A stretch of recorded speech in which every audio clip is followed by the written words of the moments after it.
So today I have the pleasure of speaking with the wonderful Danielle LaPorte. We've talked many times via interviews and it's always a lot of fun. Danielle is over at daniellelaporte.com. I'll go ahead and put the link in just in case you're wondering how to spell any of that.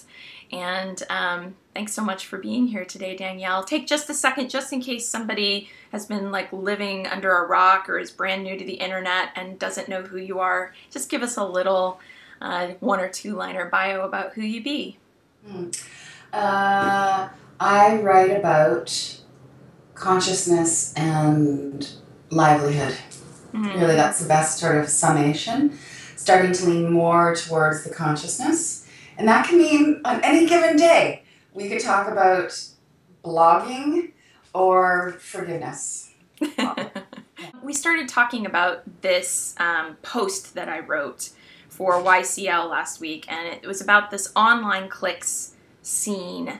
And the gist of my post was that while it might look like for somebody who's new and emerging, I work with life coaches, you've worked with people from across the business spectrum, while it might look for those people who are new and emerging as if there are these cliques and hierarchies that are actually doing something orchestrated to not work with people who don't have like a certain amount of cachet or traffic or such and such. It was my opinion in this piece that I wrote for YCL, which I'll also link up underneath this, that this is really more about people being overwhelmed with the number of requests that they receive to promote things, and that they end up tending to gravitate towards promoting the requests of the people that they're more familiar with or the people that they've vetted. But you have even more experience with the whole online scene and behind the scenes drama that can happen than I surely do. So I was going to ask you, is there this big diabolical plot to try to keep a newcomer in the online scene from being able to market themselves? What's your take on all of this? Of course it's diabolical. No, I just want to give a little backstory to your post and how this interview came to be. For everybody. I thought, so I read your stuff, and I thought it was a great post, and as soon as I read it, I thought, whoever's been bitching about online cliques, however you pronounce it, has probably been thinking about maybe me and some of my friends. Mostly because, I'm not thinking because I have this huge reach, but because, you know, our audiences overlap. And I thought how you addressed, I felt so relieved in how you addressed it. So, is there this dynamic about keeping newcomers out? Absolutely, positively, unequivocally, no. I am not operating that way. Nobody I know who I hang with in integrity is operating that way at all. So, let me preface everything I'm about to say as saying I am not complaining about my situation or how my business is or how my life is. And I have no patience for, rock stars who complain about the paparazzi. Well, then don't leave the house. I mean, this is part of the package. This is part of you doing talk shows. This is part of you furthering your art in the world. So, but I think it's useful. I'll tell you about a turning point I had in my relationship to, where I wanted to get, when I felt like I was here and there was a mountain in front of me. I've had a number of conversations with people at O Magazine, and I have lots of friends who have ins and all that. O Magazine gets on average 600 books, just books, a week. And I've seen pictures of their book room. There's books piled on couches, toppling over. There are finished books. There are galleys. There are books in bags with tissue paper. And I want my books to be in O Magazine. And when I saw that, it just stopped me. I realized, I'm not the only one. It's competition. And I realized that at some point you have to leave so much of what you do up to magic and divinity and not that I believe in luck, but the realm of luck. So there's that. So for everybody trying to get somewhere that they perceive as up or over or somewhere in, you have to let the universe just let it happen. Someone's going to trip upon your blog post. I mean, I troll. I'm following 20,000 people on Twitter. I have a stream just for like people that I don't know. And every once in a while I come across something and I take the time to read it, and something could happen where I'm inspired to retweet it or whatever. So I get on average, well, I'll tell you right now, I have 6 requests to endorse books. Mm-hmm. I have, I would say in 1 month, anywhere between 15, depending on the month. September is a very busy launch month for people. 15 to 50 requests to retweet to Facebook on my fan page, on my friend page, to Pinterest. It's okay. There's at least a dozen requests to be an affiliate of something. Mm-hmm. And then there are hundreds of emails. Mm-hmm. If I am going to stay sane, if I'm going to just keep doing what I want to do, what I feel I was put on the planet to do, which is write and speak, then I have to put a bubble for myself to get stuff done. I cannot keep up with the volume. All the promo requests, at some point you have to draw the line somewhere if you really want to stay focused on what your work is in the world. Mm-hmm, mm-hmm. And part of that line is staying in integrity. So I'm just going to speak for myself because I know things work differently for different people. I read everything that I endorse. I do not link to a blog post because it looks good. I've actually read the post. I know who wrote it. I know what they're about. There's no product that I am an affiliate of that I haven't seen the whole thing. I don't know the person well. I haven't experienced myself. Mm-hmm. So if something's coming from me that I really believe in it and I've actually tested out. Okay, so let me also say on the light side of this, that me being able to fan someone's flames or play the role of a maven in any way is one of the most favorite, cherished parts of my career. Right. And the little Oprah effect that I can have, I love, love, love. I actually pursue, I keep my antenna up for ways that I can help other people. This is part of me feeling, one of my core desired feelings, which is affluence. Mm-hmm. And it's a way that I can just spread love, really. So I love doing it, and I make it part of my day to do that. And I try not to do any of it half-assed. Like, if I retweet something, I will probably go out of my way to put a fresh posting on Facebook with a link to someone's page. And I love it. I love it. I love it. And everybody has that power to some degree. The question of, I know this is up a lot, of how do you get to A-list bloggers? And, I read all those posts 5 years ago, and I did some of those things to get to A-list bloggers. Like, I remember the first time that Jonathan Fields retweeted something of mine, and I was just like, wow, we're very good friends. You can't get overly strategic about it. And I can say, like, with 80% certainty, I really, even in my earliest days of blogging, steered clear of the schmarmy stuff because it's felt schmarmy. Mm-hmm. And everybody knows, it doesn't matter what league you're in or what industry, everybody knows when someone's kissing your ass. When someone wants something from you, there's a pull that is felt. When someone's hoping. Right there. Yeah. It's right in that, whatever that lobe is.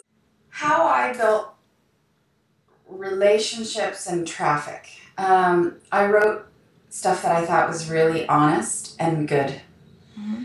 And I stayed, and this is, my call every day is to stay in integrity with what I'm putting out there And it's, all communication begins with intention. I cannot say this loudly enough. I cannot underscore it.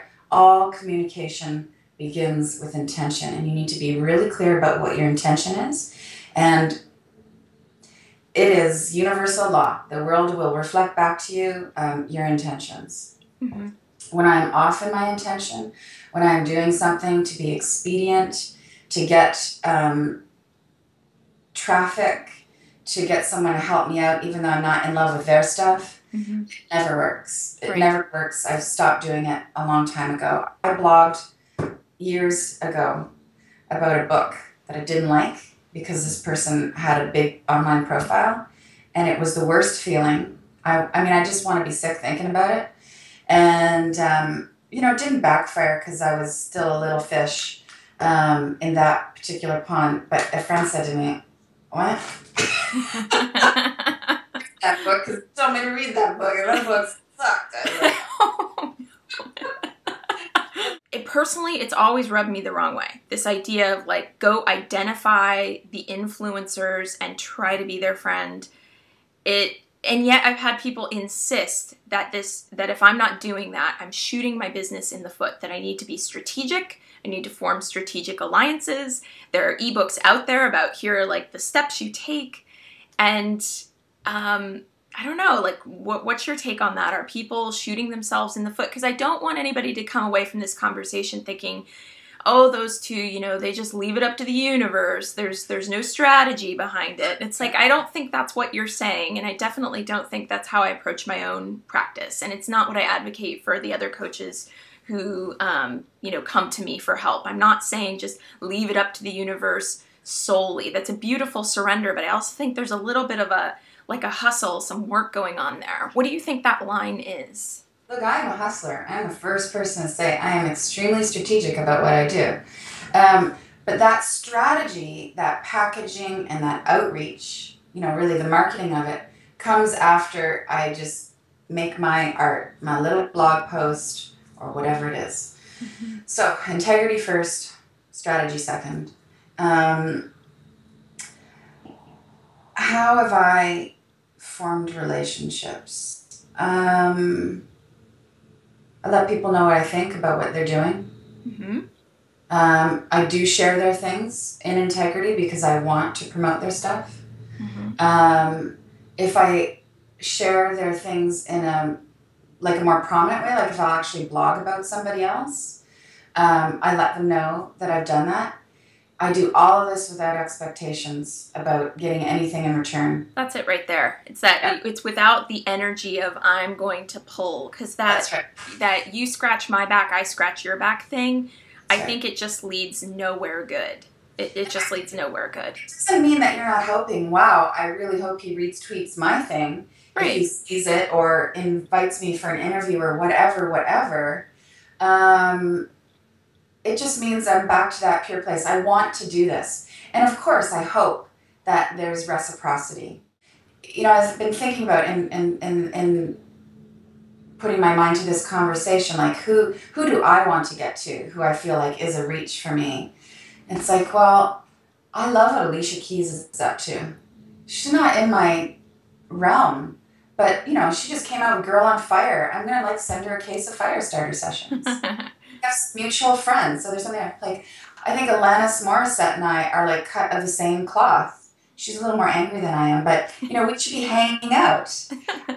There's I'll get to her or I won't. She should know what I'm up to. We will resonate and relate.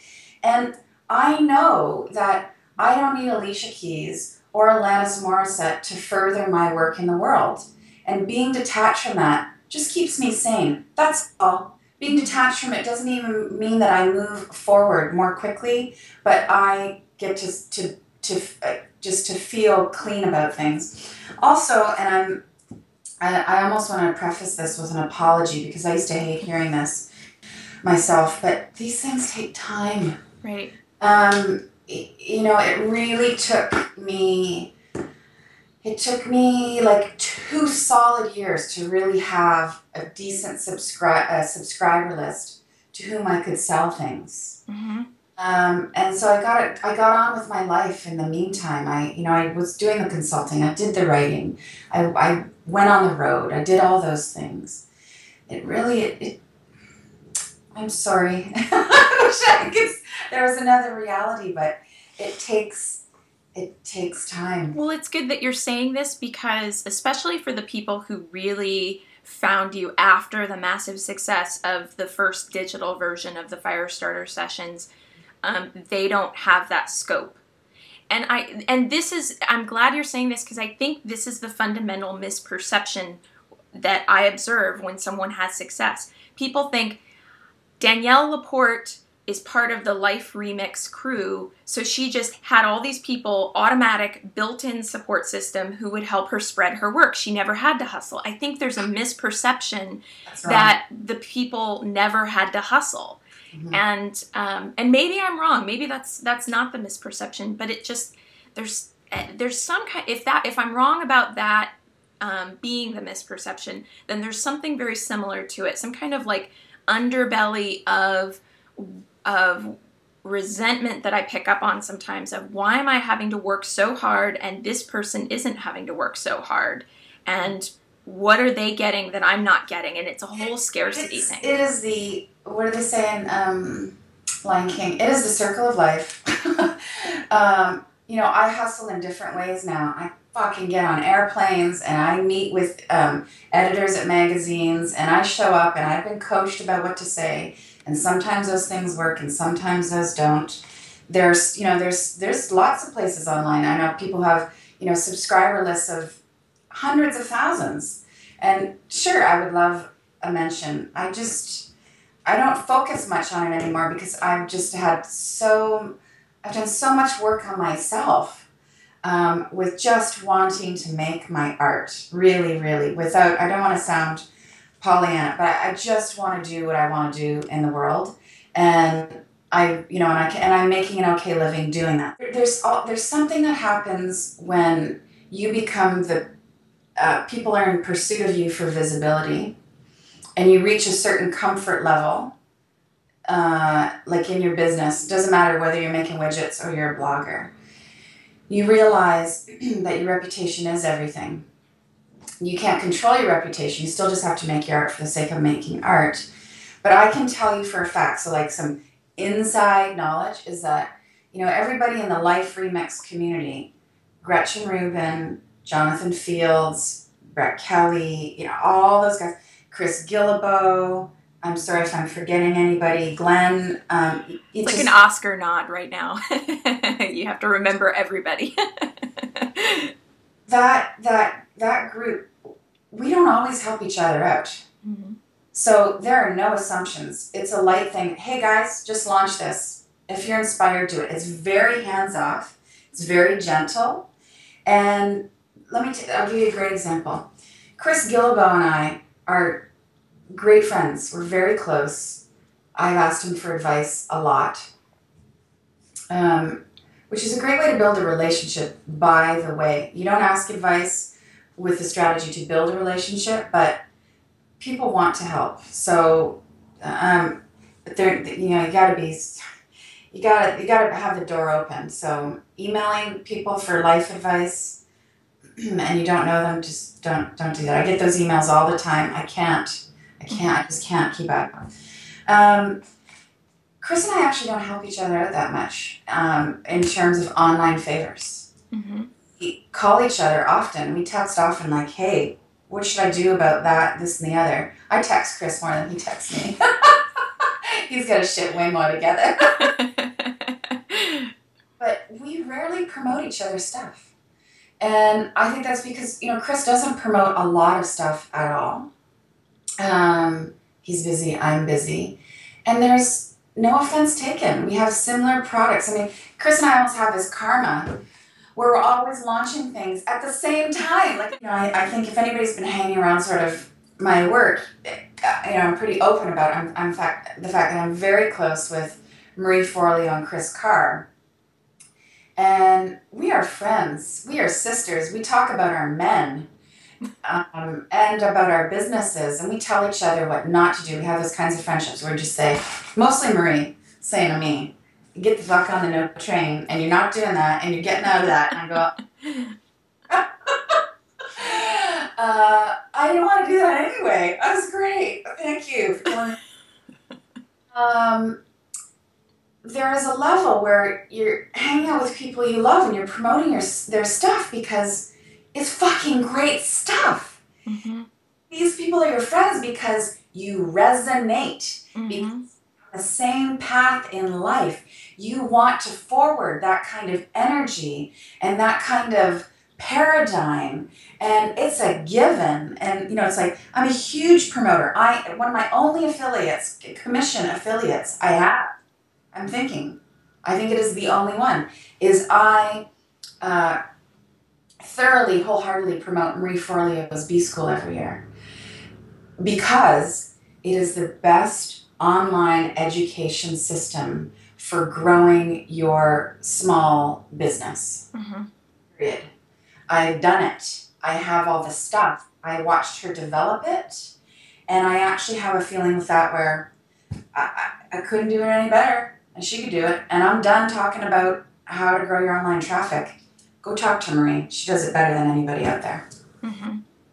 I love that you talk about the chemistry thing, and that kind of leads me into one other thing I wanted to touch on today, which is that after I posted about online cliques, it got shared a little bit around Facebook, and there was a discussion that broke out on one of the shares, and I thought it was interesting because I hadn't thought about this before, or at least while I was writing it, although I get what people are talking about. And the discussion was about, sure, that might be fine for business, but what about the cliques that show up like at the World Domination Summit? You go to World Domination Summit and somebody who has been very open and friendly online suddenly is not really making an effort to talk to you. Like, this was not cited as a specific example. I'm just trying to give some context for what I think people are talking about, or those sorts of situations. You go to a conference and somebody who you have bought products from, who is very friendly to you online, suddenly seems to give you like a polite hello, maybe some light chit chat, then they kind of go talk to quote unquote their friends.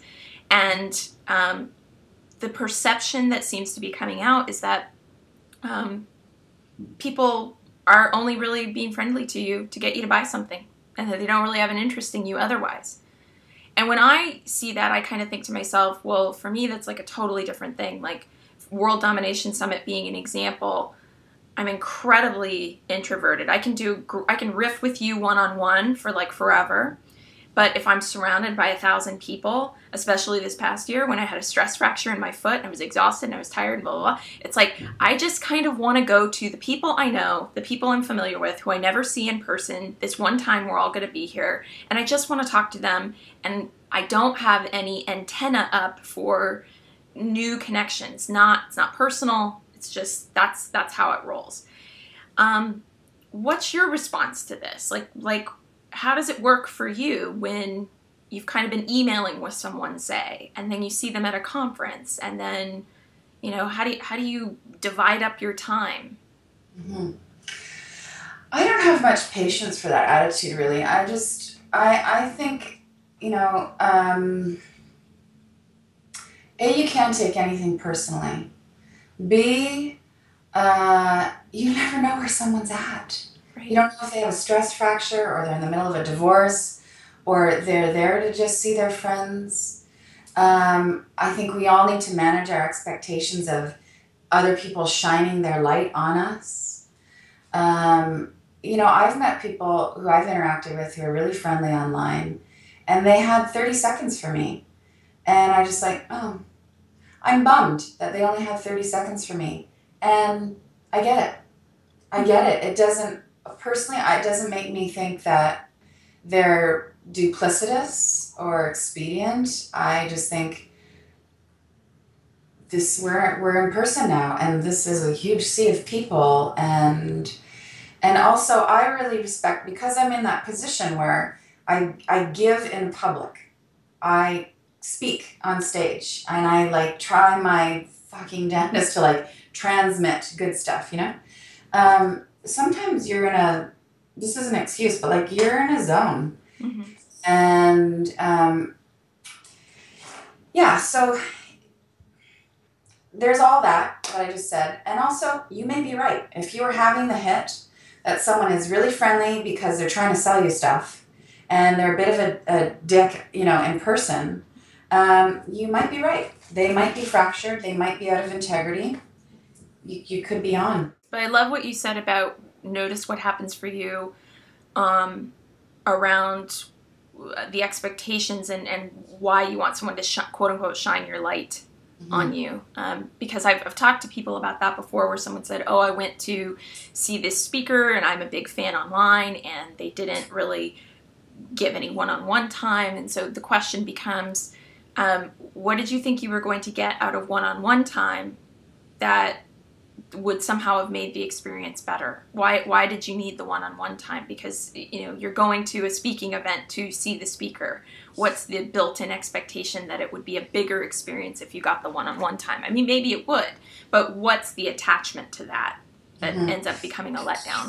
Just to be super practical, if you think you're going to get great quality time with someone after they've gotten off stage or they are working at a conference, forget it. You're not. They're working. Can I talk a bit for a minute about the ask, how to make requests of people? I read everything that I get. It gets categorized for me. It gets put in certain buckets and I read it at different times, but I read my stuff. And I say yes to people I don't know often. I'm not saying yes to anything right now because I am in this creative bubble and I'm launching the Desire Map on November 28th. So I'm not even saying yes to my mother right now. And I say yes for a couple of reasons. Number one, because I feel the intuitive pull. That's it. And sometimes it's completely illogical. Someone's site is a mess, a total mess. They don't have it entirely together online, in my professional opinion. But I just think there's something here that's really good. I want to interact. So there's that. So you do have to leave it up to the heart. When I ask somebody for something, I really keep it short. I respect their time. I don't tell them my life story. Send them a bunch of attachments. Just give them, you know, here's a link to this to know me better. I always let them know how I know them. And I give them some kind of point of reference about why I respect them. Like, I resonate with your stuff because... And at some point, when you're really going for like a big fish, when you're feeling like a small fish, you have to say, look, here's some qualifiers of character. You know, like I've talked often, I talk about this in your Big Beautiful Book Plan, about going after Malcolm Gladwell to get a connection to his agent.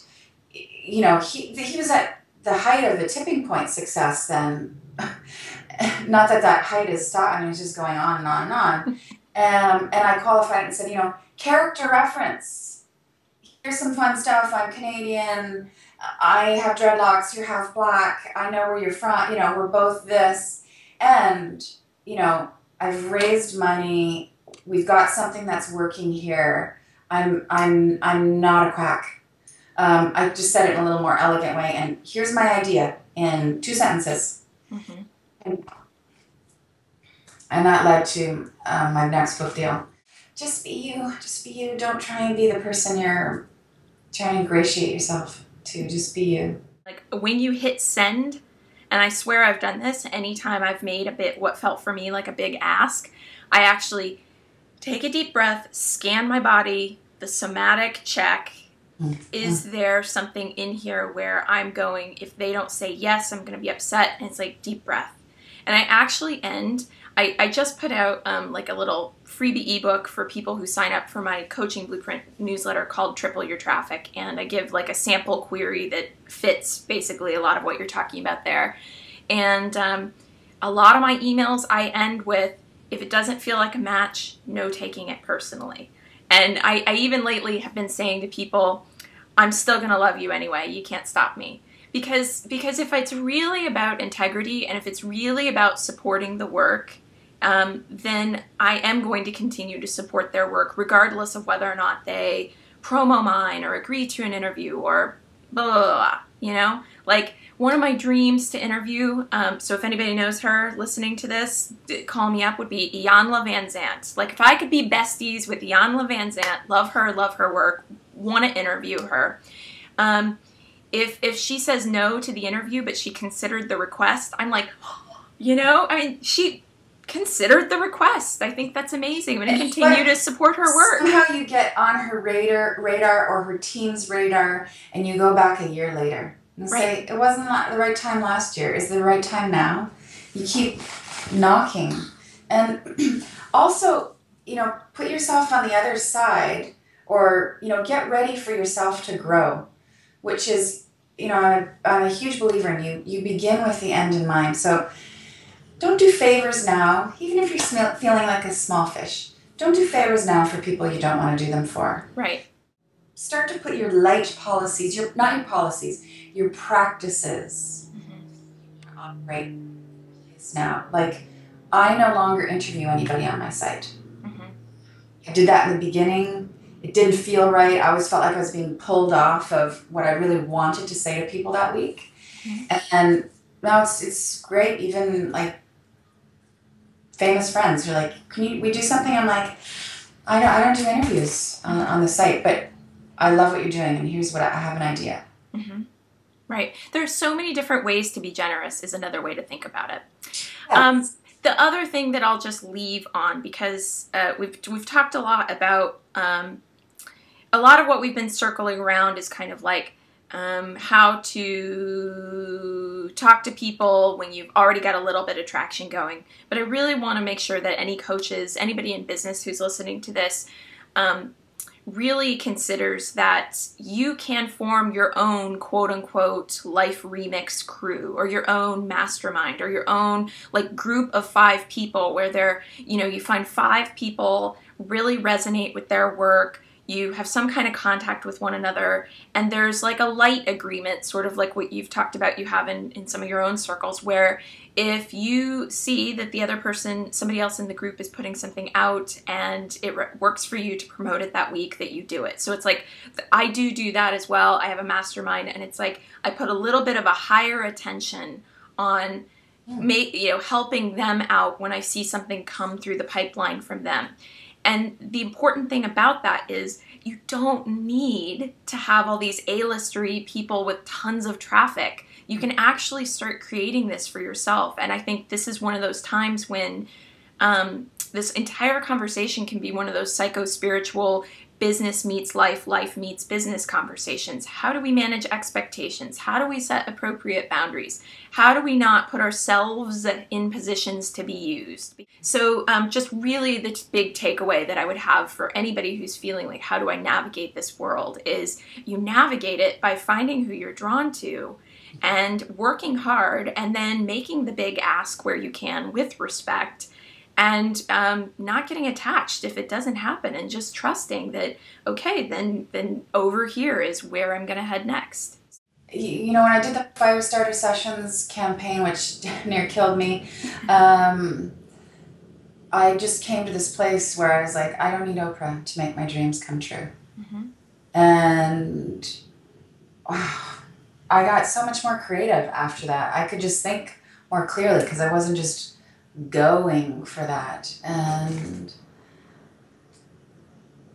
yeah, you know, I just say show up, shine, and let it go. Beautiful. Well, thank you so much, Danielle, for being here today. It was really, really wonderful to get your take on this, and I think that you have really added a lot to illuminate the discussion. I'm going to put a link to your site, and I'm really excited to see what's going to be happening with your next book, which is still in its creative germination phase. And anybody, if you haven't read the Firestarter Sessions, get onto Amazon, go read it, come on. Download the audio of Danielle reading it. Love the audio. I listen to it on long commutes. It's just beautiful. She reads like it's poetry, because it is.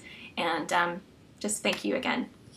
And thank you. And let me just say now that I will be supporting the Coaching Blueprint. I have read it. You know what's in it. And it is golden substance. Yeah. So I'm excited about that too. Thank you so much.